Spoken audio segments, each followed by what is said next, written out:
Hello, YTPC. This is Ethan, Parsimonious Piper. And this week I have got on with me Thorsyn Black. Welcome, Thorsyn. Thank you so much, man. It's truly a privilege to be interviewed by you. Well, thank you. Uh, what are you smoking and what are you smoking it in? Well, this is a Rossi Luca 8611 EX Dublin, and inside of this is strictly Warhorse Red. Um, Recently done a first impressions video on it, and I absolutely fell in love with it. And boy, does it pack a nicotine punch when you get to the bigger bowls of it. It's Well, truly amazing, I'm and looking forward very to much that. wife approved as well. Really? Huh. I Yeah, yeah, it has a very nice aroma. Very, very nice. It's not flowery or anything. It has a very elegant darkness to it. I've got So red it's and green in queue and looking forward to trying both of those. So in a Rance freehand kind of Danish egg, I've got some of my own blend, my secondhand bookshop. Hadn't smoked that in a while, so I thought, let's break that out. And for those of you who haven't heard me drone on and on about my own blend, it's a uh, Kentucky-based blend that includes Virginia, Perique, Burley, and this one I experimented with a little unflavored black Cavendish in place of red Virginia, and it's just a little. Even the unflavored Cavendish is just a little sweeter than I like. I think I'm going to go back to the red Virginia. At any yeah, rate, I like mixing blends as well. I'm actually working on one that I'm calling Skull Fracture, which is right now I'm sitting on 8 different blends of it. Mixtures of it. It's high nicotine, but very smooth and well rounded, so it doesn't have the sharp edges. So, I enjoy doing that as well. Always a curiosity. it's just fun. So, Yeah, absolutely. um, you are on my new presenters channel or interview series. However, you yourself are not new to YouTube, and you're certainly not a newbie on the internet platform. Tell us a little bit about yourself. Where you live, what you do, your background. Uh, well, I live in the northeast mountains of Georgia, so I'm in a very, very rural area. Um, I will say in the tech field. Um, so what I do is sensitive work. Um, but not much to me. You know, I'm a father. I have 2 little girls. I started late in life. I turned 45 this year, so I have a 6 and a 5-year-old, and you know exactly what that's like. There's no time for anything. But yeah, you are correct in saying I have an extensive background in podcasting and a very used to have a very popular YouTube channel. So but as we discussed before recording, sometimes the smallest reviews make you the most nervous. So you can well, never get used to it. well, this is we're all just family and friends here. So after you get relit, tell us how long have you been smoking a pipe?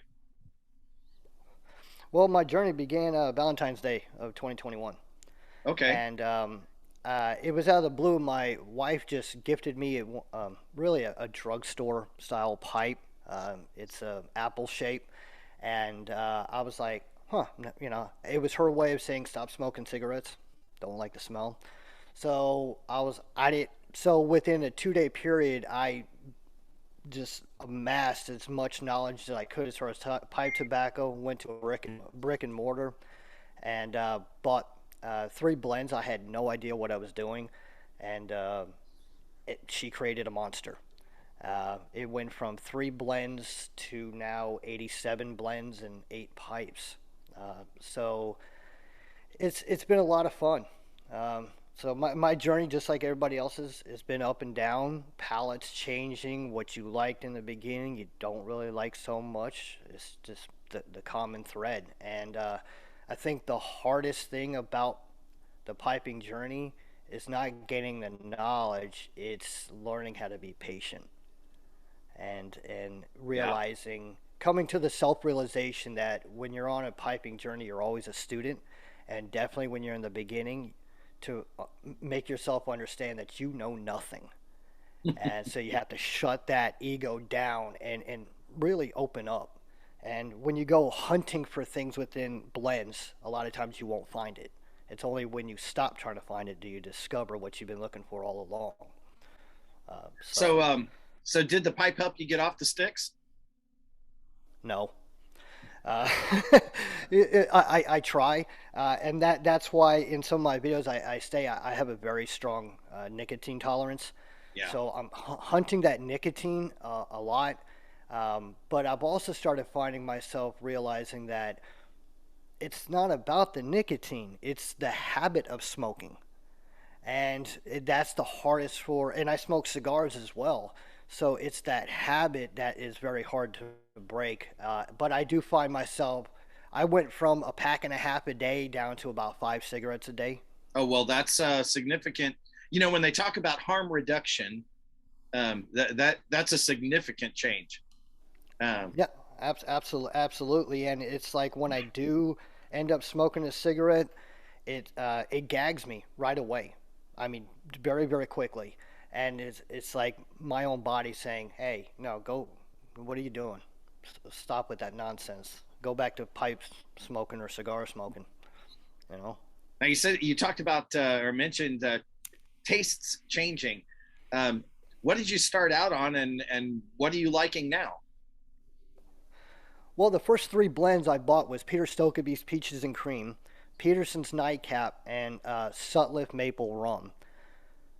Right away, I hated Nightcap. I couldn't stand it. My palate was not developed for that, and I tried for about 2 months, and I just couldn't do it. And then I cellared it. Uh, I also realized that ultra sweet tobacco blends were not me from the very beginning, and I did not like Sutliff anything. You know, even though I kept buying some of the stuff, I just couldn't do it. But I started realizing as it went on that I overloaded my palate, and I was trying so many different things. But January 28th of this year, I had a gut feeling, and experienced smokers like yourself and others will know that I had this feeling like you need to try Nightcap. I don't know why. I cellared it since March of last year, and when I did, I fell in love with it.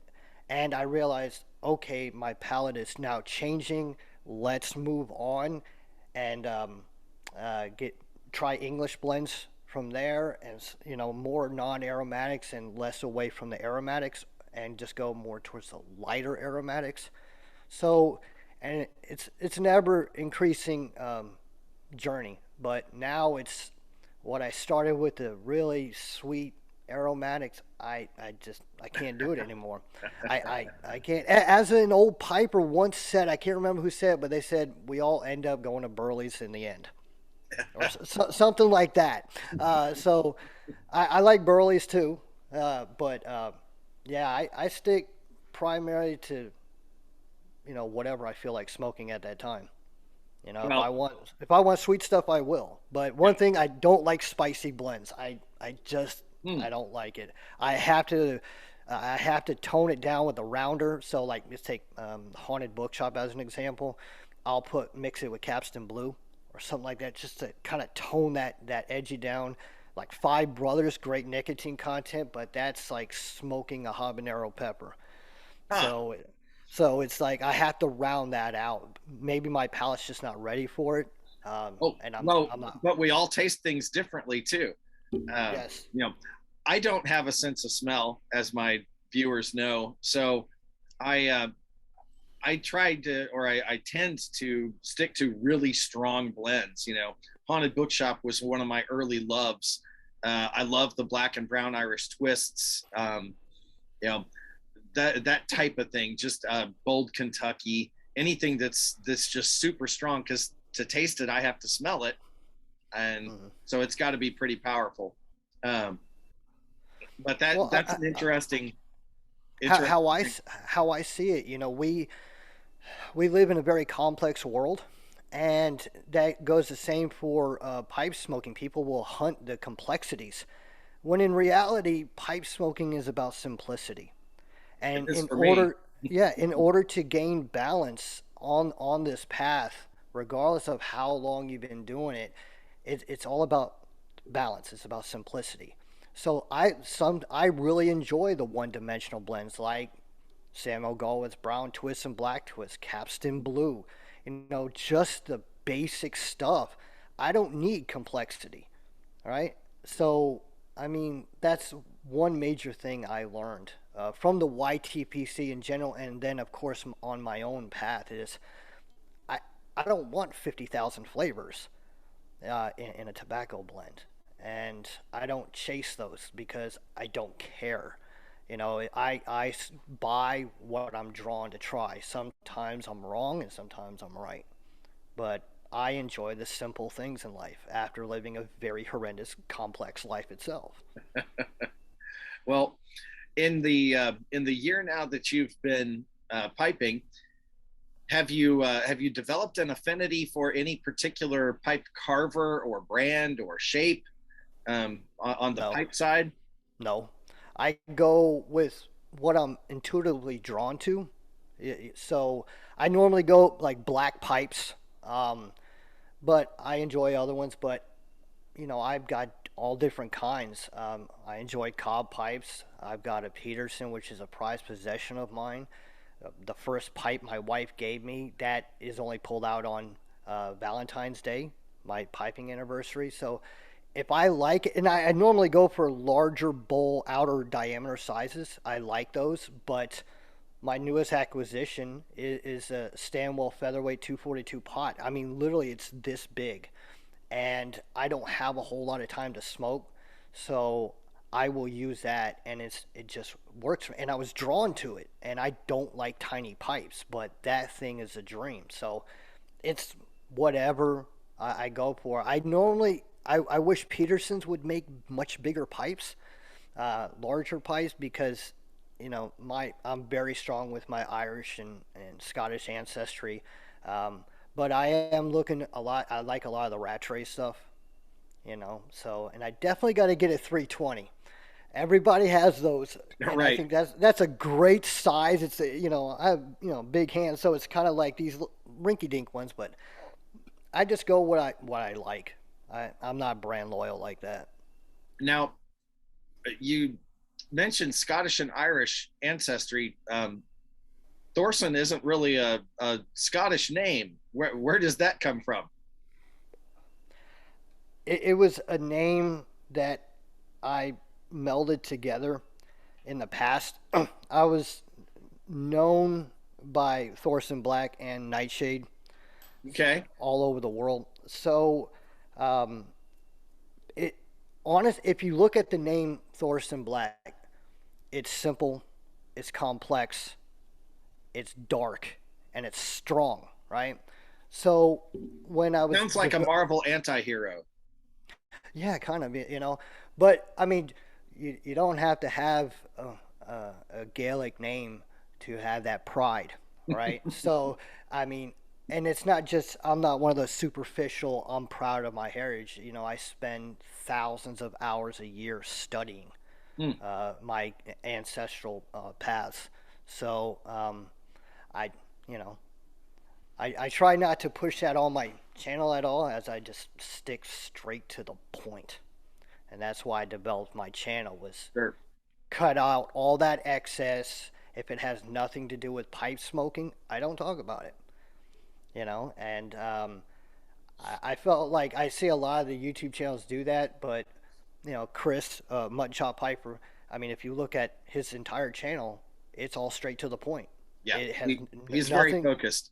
Yeah, very focused, and that's what my channel is. But I can't compete with somebody like him. There's just no way. But mine has kind of a little bit of an edge. And one thing I learned in being in the media and the public eye for a long time is you have to capture the people's attention within the first 30 seconds. And if you don't, you're going to lose them. And that's why I have that intro music in the beginning of my videos. It's different. You don't see it. You don't really see it anywhere. So I just stick to the point because people's attention span it gets shorter and shorter as the days go by. In Oh, no addition, question. Yeah, in addition, people want you to get straight to the point. When you start wandering off on other different things and not focus on it, they turn it off. Because in reality, people are selfish and people don't really care where you went on vacation or what you do. This people don't care. Mhm. They're watching your stuff to see what you have to say about a certain blend or a technique or whatever it is. Well, so what brought you into the YTPC? How'd you find it? It was very much a debate within myself whether to come back out of the shadows and make a public appearance again. But I felt like I needed to give back because I took so much from the YTBC, the learning and the time people took to make videos. And I told myself I have to get at least a year under my belt before I even do anything. In addition, to get prepared for one, uh, people saying, "Sit down, son. You don't know nothing. You've only been doing a year. Why are you making videos? Keep your mouth shut until you've been doing it 5 years." That's that old school way of doing it. But I thought, you know what? I'm just going to do it anyway and rattle a few cages, do what just do me and not focus on anything else. But overall, it's to help people, especially focused on new pipe smokers and things like that, and to add to the plethora of knowledge that the YTPC offers. I mean, It certainly does. I know what my favorite, quite frankly, my favorite thing about the YTPC is simply the people. Yes, I have gotten an enormous amount of information and helpful tips and things like that. But the personalities, I love the people here.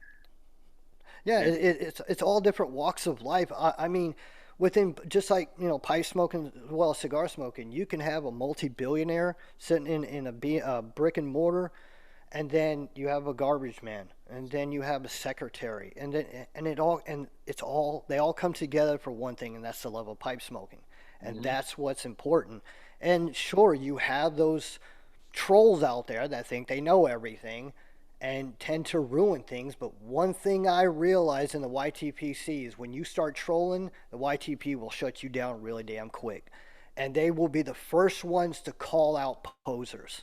And I like that. It's that authenticity and taking one another's back. And ever since I started my channel, so many people left comments in support and just looking forward to my stuff. And I'm like, wow, that's what it's all about. Because if pipe smoking is one thing, it's about creating camaraderie. Whether you're a man or a woman, it doesn't matter. It's you're a pipe smoker, you're good with me, right? We do tend to circle the wagons a bit. Oh yeah, it's more like, hey, you attack one of us, we're going to attack you, right? Yeah, yeah, that is a nice aspect of the community. It uh, it's very welcoming. Mm-hmm. Well, outside of pipes, you got two little girls, and I'm sure soccer and those kinds of things, or swim meets, or Mm-hmm. that type of thing is not too far in your distant future. What are your other hobbies that you actually have time for right now? Well, I've been bushcrafting and prepping since I was 10 years old. So I've been doing it for 35 years, and that's my main thing. And along with the bushcraft and prepping, of course, is consistent training in various styles of martial arts and weapons and things like that. Mm-hmm. But other than that, I'm a tech geek as well, but I don't have much time to really do anything. Um, so I've had to scale back on a lot of things. So that's pretty much my hobbies. I don't really have many. Well, people who follow along on your channel will notice immediately that in fact, yeah, I think whether it's tech geek or a technician, you have a really nice setup. Some of us, I do all of my videos off of an iPhone and edit them on my MacBook. Your studio is obviously a little more prepared than that, and I think people are going to like the production values in addition to the content. Well, the thing is that I honestly use basic web cameras. I don't use my $20,000 camera. I don't use that. Um, and because I think it takes away when you make things too advanced for something that should be simple, you kind of ruin it, and you're trying to show off. So it's kind of like you want to have that good quality and keep it simple, right? And I mean, sure, I can do the whole flash and bang and the glitz and glitter with $1,000 of equipment. It just ruins it, and it takes too much time, right? It just all that time, because when I used to do a channel, I mean, I spent 6 hours editing and creating, Yeah. and it just no, why, And right? It's a it's a little different if you can monetize your channel. And since we can't, uh, mm-hmm. Oh, I didn't monetize my channel. oh no. Mm-mm. It's called like Patreon and Subscribestar and things like that. I didn't monetize it because they would take like 99% of it, Yeah. And I will never monetize my channel now. Nope, that ain't gonna happen. And people do it. I don't care. YouTube makes money off of us all, whether you get some of that back or not. Yeah. So people gotta do what they gotta do. But I'm hoping I'll kind of create more of a studio atmosphere and things like that kind of. But I'm just starting. I only got like 4 videos out, so I'm just kind of feeling the waters.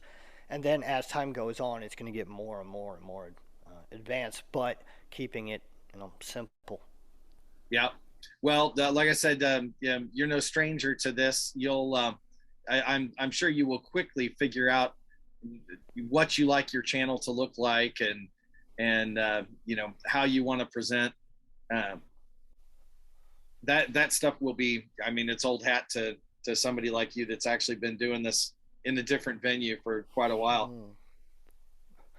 Mm. No, absolutely, and I'm always up for uh, people in the YTP saying, "Hey, man, maybe we should try from this angle," or "Here's a suggestion to do it from this. It'll kind of make a better production value or whatever." I don't turn them down. I listen to what everybody has to say, and I read and reply to every single comment that's left. Even if it's negative. Well, You that know. interaction is part of the fun, I think. Mm-hmm. Oh no, it absolutely is, and um, when you have experienced pipers coming in there and say, "Hey man, I saw you doing this while you're smoking a pipe. Why don't you try doing this? It'll help you out better." Great, right away I'll try that. I had that same thing with the cigars, and somebody said, "Hey, why don't you kind of turn it? It'll even that burning out." And I didn't work, because I'm always a student and I'm always learning. And I think, my father always said, since I was little, is the day you wish to stop learning is the day your life isn't worth living anymore. Yeah, Yeah, it's I a would very agree with very that. hard nosed way of doing it, but constant learning. All right. Well, I'm gonna start to wind this down a little bit. Um, Let my viewers know, as always, his link will be down below so that you guys can go check his channel out. Thorsyn, do you have any parting words for the YTPC here? My channel might be bare bones and I get straight to the point, but I always look out for the best interests of the viewers and informing them with what needs to be discussed. It has an edge. So if you're one that wants story time and wants a personal one-on-one talking about vacations and stuff, my channel ain't for you. It's straight to the point, and I don't play games with it. So if you like that kind of thing, then hey, I hope that you subscribe, and I look forward to interacting with every single person that subscribes. And I have to thank all my subscribers thus far that have really helped me along the way. Well, there you have it, folks. I'll tell you what I tell you every single video. Like something you like. Enjoy your afternoon.